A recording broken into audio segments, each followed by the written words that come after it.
वयाच्या 44व्या वर्षी याच रायगडाच्या मातीमध्ये महाराजांचा शिवराज्याभिषेक सोहळा पार पडला. शिवाय नको पाहायला पाहिजे होता तो दिवस तुम्हा आम्हाला बघावा लागला. हा महाराष्ट्र पुरका झाला, या महाराष्ट्राचा सूर्य मावळला आणि या अखंड सह्याद्रीमध्ये अंधार पडला. ही तारीख आहे 3 एप्रिल 1686 ला.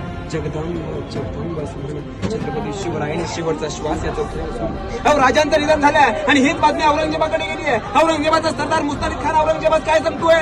हुजूर बळी खुश खबर हुजूर हे शब्द ते औरंगजेबाने ऐकले आणि तो औरंगजेब त्याच्या सिंहासनावरून उतरतोय, सिंहासनासमोर गुडघे टेकवतोय आणि परमेश्वराकडे हात ठेवून प्रार्थना करतोय. काय हे अल्लाह तेरे जन्नत के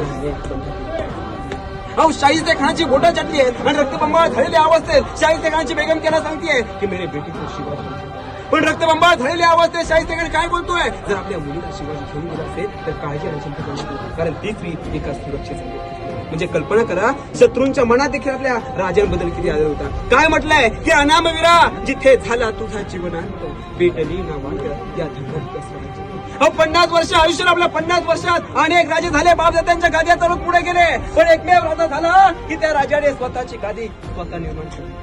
आज आपण गळ्यात भगवा पट्टा घालतोय, कपाळी भगवा गंध राहतोय, केवळ छत्रपती शिवाजी. जर महाराज नसतील खरं आज आपल्याला आपलं स्वतंत्र जीवन जगायला आज आपण कोणाच्या ना कोणाच्या हाताखाली गुलामगिरी करत बसलो असतो. म्हणून काय म्हटलंय? तांदूळ शिल्यावर खात म्हणतात, तांदूळ शिल्यावर भात म्हणतात, अंधाराला रात म्हणतात आणि काळ्या मातीत राहून आपल्या छत्रपती शिवरायांना विसरेल तर खरं पूर्णपणे विसरायचं.